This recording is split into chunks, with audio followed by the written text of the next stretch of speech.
Olá, meus amigos, nossas saudações cordiais. Com muita alegria que nós estamos aqui mais uma vez para o nosso canal Lições de Amor, nesse terceiro seminário às Mulheres do Evangelho, no penúltimo dia, nono dia 29 de dezembro de 2022, quinta-feira, em que nós vamos receber a nossa querida amiga Dária Lins com o tema Célia Lúcius, a Abnegada. Que o Mestre Divino a abençoe sempre. Ela que fará a sua primeira manifestação pública sobre essa importante personagem de um dos romances históricos do Espírito Emmanuel. Então, para ela, as nossas vibrações de muita paz e de carinho, e vamos ouvi-la com muita atenção para nos abrir as reflexões que ela vai nos propor nessa noite.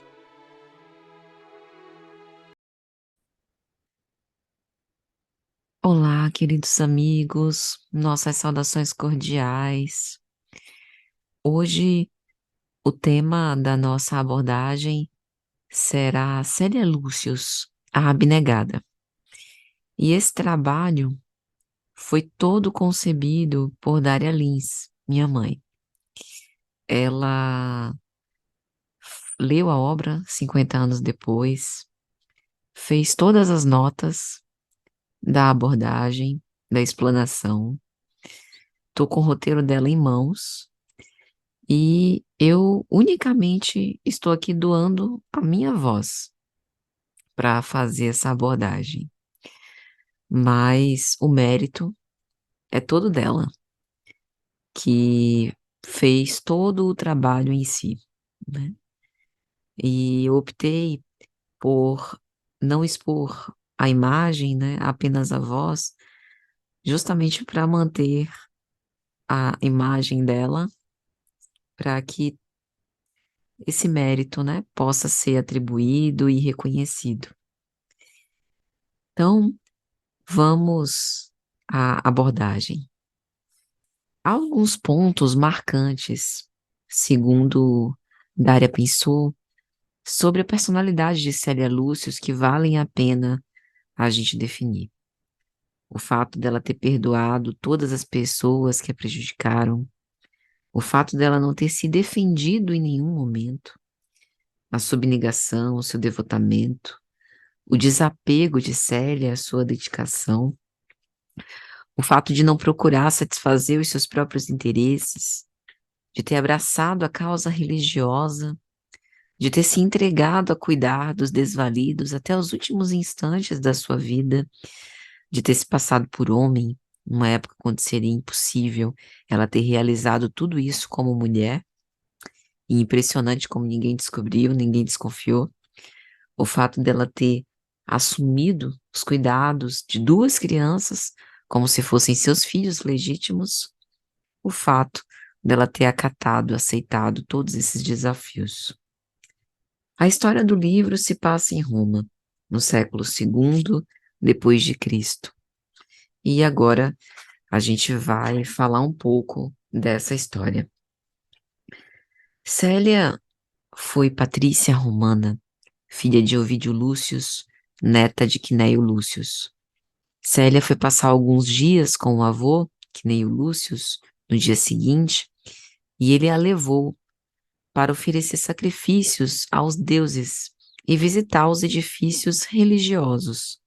Célia, muito respeitosamente, acompanhou o avô, mas não demonstrou nenhuma devoção aos mitos. E isso foi percebido, logicamente, pelo seu avô. Questionada, ela confessou que era cristã. E Célia contou ao seu avô que quando estava se afogando num lago, numa experiência muito marcante, foi salvo por um escravo, Ciro, filho de Nestório, que foi declarado livre por seu pai Ovídio, em sinal de gratidão. Nestório, escravo de Ovídio Lúcius, era a reencarnação de Emmanuel, o senador Publius Lentulus da obra 2000 anos. Ovídio Lúcius, pai de Célia, era um homem de confiança do imperador romano. E Nestório se tornou cristão. Ovídio não aceitou e Nestório foi preso. Ciro, filho de Nestório, teve a liberdade concedida por Quinto Vetus, amigo pessoal de Ovídio Lúcius, e Célia se apaixonou por ele. Mas não foi um amor que, uma paixão do tipo as vias de fato. Era um amor platônico entre os dois. E nesse momento, quando Célia foi questionada pelo avô, ela confessou que após longos diálogos com Ciro, teve a certeza de que ele era a alma gêmea do seu destino. E nos seus encontros, eles falavam de Jesus e das suas glórias divinas. Euvídio soube através de maledicências e mandou açoitá-lo vários dias. E Célia pediu a intercessão de sua mãe, Alba Lucínia, que convenceu Euvídio a libertar Ciro, com a condição de ir para as galeras romanas, sem ao menos se despedir de Célia. Recordemos que na obra Paulo Estevão, quando Gesiel é endereçado às galeras romanas após a morte do pai Jochedeb, a gente tem um dos discípulos, digamos assim, de Licínio Minúcio dizendo que ninguém volta vivo, né, das galeras romanas. Então, realmente, era a mesma coisa de decretar a morte, basicamente. E a família romana era contrária à nova fé cristã. As perseguições nessa época do Império Romano aos cristãos eram muito cruéis. Então, Ciro realmente tinha uma baixíssima perspectiva de vida. Nestório, também liberto, se tornou professor das duas filhas de Ovídio. Ele tinha uma experiência excepcional em relação à história de Roma, né? Reminiscências do seu passado recente como senador romano. Uma cultura extraordinária, inexplicável, né? Para um escravo.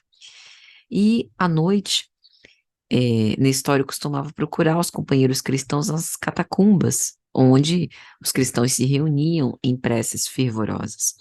Em um desses dias, Célia e centenas de pessoas aguardavam em prece para o início da reunião e entoaram um cântico quando Túlia, amiga de Célia, teve uma surpresa. Célia acompanhava a música, cantando como se conhecesse bem a letra, uma música que havia aprendido com Ciro. Nestório fez o encerramento da reunião, Célia perguntou o motivo dele nunca haver falado da sua fé, e Nestório disse que, apesar do fervor cristão, ele não podia menosprezar os princípios da família que lhe considera liberdade. Veja a profunda gratidão, né, e respeito que ele tinha pelas convicções dos seus senhores. Na saída, Ciro chama Nestório de pai, foi até eles, Célia teve uma grande surpresa e eles trocaram lembranças felizes do passado. Ciro foi morar na pequena casa de Nestório, que ficou alegre e ao mesmo tempo apreensivo com a vinda do filho. E nesse dia, eles foram denunciados. Célia tinha sido seguida, né? Como a gente disse, essa época das perseguições era muito ferrenha, né? Nestório e Ciro foram presos, interrogados, não abjuraram, não negaram o cristianismo e foram sacrificados. Célia, com sua sinceridade muito peculiar, conseguiu um valioso adepto, Quinéio Lúcio, o seu avô. Antes da morte de Ciro, Célia esteve na prisão visitando Ciro e Nestório. Ciro, preso, flagiciado, consolou Célia, pedindo a ela que amasse a vida, que tivesse fé, esperança, pois ele esperava renascer junto a ela. E o sacrifício de Célia começa quando ela assumiu um filho, pensando que era fruto de uma traição de sua mãe, Alba Lucínia. O pai, descontrolado, prometeu vingança e quis a morte de Célia. Euvídio expulsou a filha de casa, sem que ela tivesse culpa alguma, mas assumindo essa intriga, né, disseminada. E Euvídio, expulsando a filha de casa, disse que ela tinha morrido, preparou um funeral de como se realmente Célia tivesse desencarnado, né? Como se fossem as cinzas dela. E saindo da casa paterna, Célia, receosa de encontrar alguém que a reconhecesse no seu doloroso caminho, aconchegava, né, aquele pequenino ser, inocente, de encontro ao peito, como se fora seu próprio filho. Foi caminhando sem destino até que encontrou uma cristã, Ofélia, mãe do Leviano Júnior. Explicou que enviuvara há 4 meses, foi acolhida e mais tarde partiu para Nápoles com Júnior. Durante a viagem, ela foi assediada, ameaçada. Célia passou por muitas dificuldades durante sua vida. E numa noite, numa hospedaria, Célia, intuída pelos bons espíritos, resolveu fugir. A pé, na estrada, sozinha, encontrou uma gruta para descansar. Estava triste, desanimada, quando viu surgir na escuridão uma luz que se aproximou dela, e então apareceu a figura do seu tão querido avô já falecido, Quinéio Lúcio, que procurou confortá-la, dizendo: Deus te abençoe. Crendo sacrificar-te por tua mãe, na verdade você está cumprindo uma das mais formosas missões de caridade e de amor. Então, naquele momento, o avô esclareceu que a mãe de Célia nunca havia faltado com a fidelidade conjugal em relação ao seu pai. O avô esclareceu que a criancinha inocente era Ciro reencarnado. E naquele momento, Célia se encheu de júbilo e de energia, prosseguiu a viagem sob o amparo de Jesus e, vendo uma choupana rodeada de laranjeiras, foi atraída até ela. Lá morava o velho, o ancião, que se escondia sob o nome de Marinho. Ele havia sido um cruel guerreiro romano. Casado com uma filha, teve o seu lar ultrajado, e quando ele estava prestes a matar a esposa e o amante, recebeu de um mendigo um pergaminho com o sermão da montanha. Então ele desiste do intento, vai procurar os cristãos, mas o homem que ultrajara o seu lar foi morto, e a própria esposa o acusou como assassino. Então ele foi condenado à morte, salvo por Quinéio Lúcio, que intercedeu ao seu favor, e Célia chorava ao ouvir o nome do avô. Depois disso, ele se tornou cristão. Célia então disse ser neta de Quinéio Lúcio, narrou sua vida até a visão do avô, e tudo isso aconteceu nessa pernoite na gruta. Marinho então planejou vestir Célia como um rapaz, para que ela pudesse seguir a sua vida no anonimato, não assumindo sua verdadeira identidade, e encaminhou Célia a Alexandria na comunidade cristã. Célia então foi apresentada como seu filho. Alguns dias depois, a criança que Célia trazia consigo começou a definhar, apesar de todos os cuidados e desvelos, não resistiu e partiu para o mundo espiritual. Dias depois, apareceu Ciro em espírito, que procurou lhe dar conforto e energia. Disse que depois de algum tempo na sua companhia, estaria de novo, que seria a âncora de redenção através de todos os caminhos. E passado alguns dias, Marinho, pressentindo a aproximação da morte, foi preparando Célia para que ela pudesse seguir viagem. Travestida de rapaz, Célia segue para Alexandria, para o mosteiro onde seu suposto pai morou, mosteiro chefiado por pai Epifânio. E devido à sua conduta, Célia passou a ser respeitada por todos. Célia se tornou responsável pelo almoxarifado, tinha que ir ao mercado fazer compras, e como era distante, ela era obrigada a dormir numa estalagem. Lá também passou a ser respeitada, exceto pela filha do dono da estalagem, que se apaixonou perdidamente por Marinho, o acusando, inclusive, de tê-la engravidado. Brunilda engravidou, na verdade, de um soldado com quem se envolveu, com a recusa de Marinho, e acusada da paternidade, Célia, Marinho, né, suplicou que não a expulsassem do mosteiro.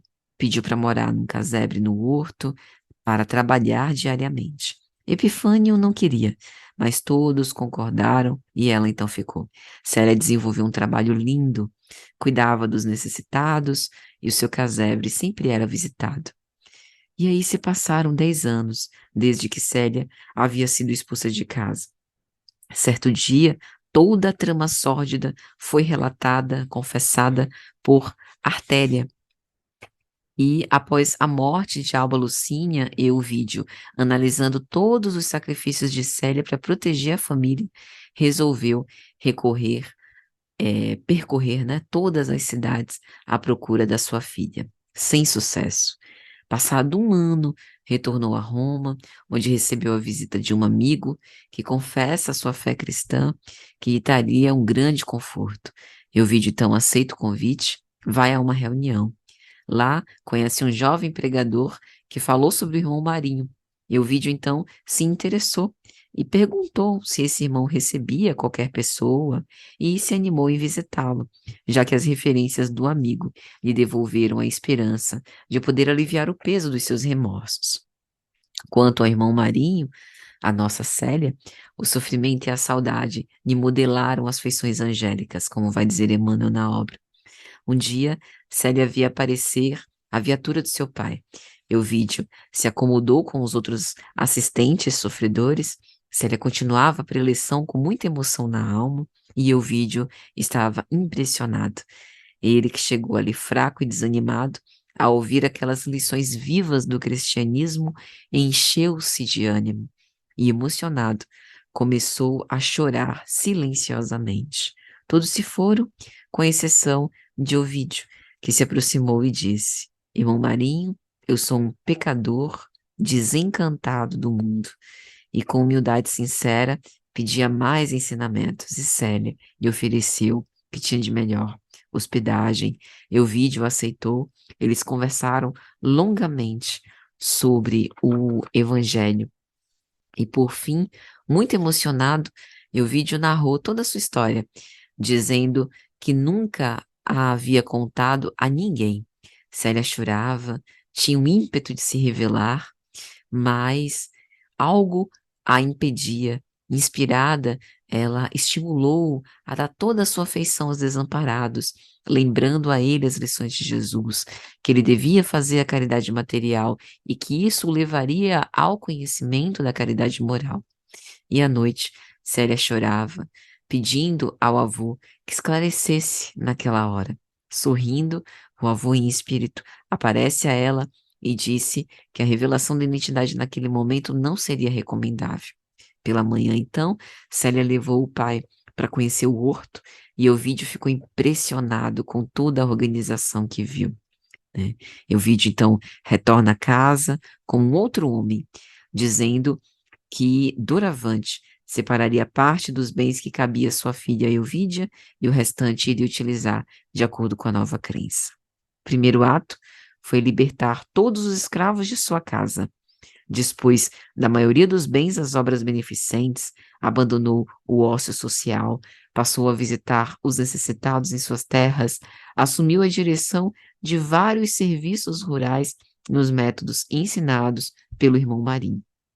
Ovídio adoeceu, pediu à filha para rever o irmão Marinho e queria dar a notícia a Marinho dos seus feitos, de acordo com o Evangelho. Então ele chega ao destino muito fraco. Célia, por sua vez, estava nos seus últimos dias. Então Ovídio conta a Célia emocionado tudo o que tinha feito de bom. E mesmo assim, o Senhor ainda não o havia considerado digno da alegria de rever a filha antes de morrer, ou seja, reconhecer que irmão Marinho, na verdade, era Célia. Surpreso, então ele diz: A vossa filha aqui está, esperando a vossa vinda. E indo ao interior da choupana, Célia veste o vestido de Patrícia com que saiu de casa, colocou no peito a única joia que conservara, como a lembrança do seu afeto. Ajeitou o cabelo no penteado que ela costumava utilizar antigamente e disse: Meu pai, meu pai. E a alegria intensa rompeu todas as falas. Ovídio, em lágrimas copiosas, sentiu que algo o arrebatava do corpo. Célia orou agradecida a Deus e viu vários espíritos que ali estavam para receber Ovídio. O seu corpo foi levado pelas autoridades que cuidaram de tudo.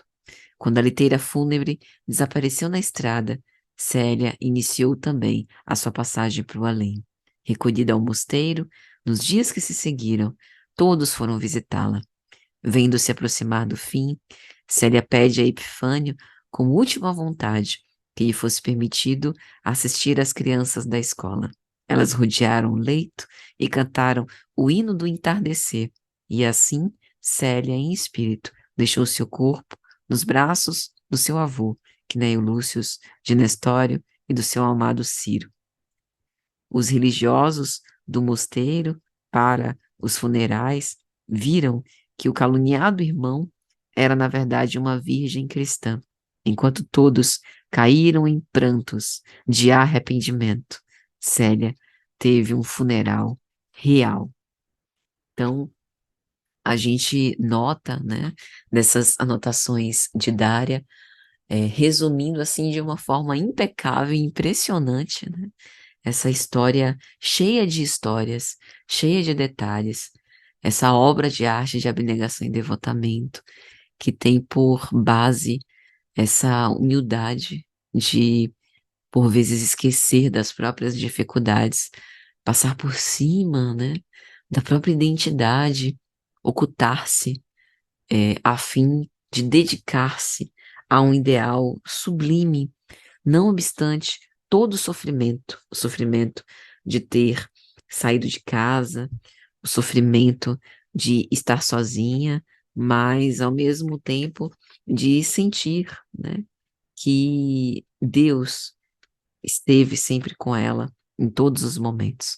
Então, que a história de Célia nos sirva de inspiração para que nos nossos desafios bem menores nós também possamos nos inspirar sempre a essa caridade beneficente, né? Essa indulgência infinita, esse perdão acima de todas as circunstâncias e, sobretudo, esse infinito amor. E para concluir, meus amigos, é interessante a gente se lembrar de uma mensagem do Espírito da Verdade em o Evangelho segundo o Espiritismo, no capítulo 6º, o Cristo Consolador, no item 8. Abre aspas. Deus consola os humildes e dá força aos aflitos que a suplicam. Seu poder cobre a terra e por toda a parte, ao lado de cada lágrima, põe o bálsamo que consola. O devotamento e a abnegação são uma prece contínua e encerram profundo ensinamento. A sabedoria humana reside nestas duas palavras. Possam todos os espíritos sofredores compreender esta verdade, em vez de reclamar contra as dores, os sofrimentos morais que são aqui na terra o vosso quinhão. Tomai, pois, por divisa essas duas palavras, devotamento e abnegação, e sereis fortes, porque eles resumem todos os deveres que a caridade e a humildade vos impõem. O sentimento do dever cumprido vos dará a tranquilidade do espírito e a resignação. O coração bate melhor, a alma se acalma e o corpo já não sente desfalecimentos, porque o corpo sofre tanto mais quanto mais profundamente abalado estiver o espírito. Que Deus nos abençoe a todos, sobretudo a nossa querida Dária Lins, por esta apresentação excepcional, da qual foi apenas portadora da voz para dar, digamos assim, uma manifestação, né? Veículo, digamos assim, dessas palavras, dessas reflexões de que ela é autora. Um grande abraço a todos e até amanhã, se Deus assim permitir. Que maravilha de reflexões, não é, meus amigos? Realmente a história de Célia é bastante tocante em muitos aspectos, que possa nos servir de exemplo de devotamento e abnegação sempre. Nós agradecemos muito essa importante contribuição de Dália Lins, desejando que Deus a abençoe, a ilumine e envolva com a sua santa e divina paz. E aproveitamos para agradecer a presença de todos vocês nessa noite e convidar para o nosso último dia, o encerramento de nosso seminário amanhã, 10º dia, 30 de dezembro de 2022, sexta-feira, quando a nossa querida amiga Cristina Cardoso vai nos falar sobre a mulher e a ressurreição. Para finalizar, vamos ler uma mensagem da obra Vida Feliz, pelo Espírito Joana de Ângeles, psicografia de Divaldo Franco.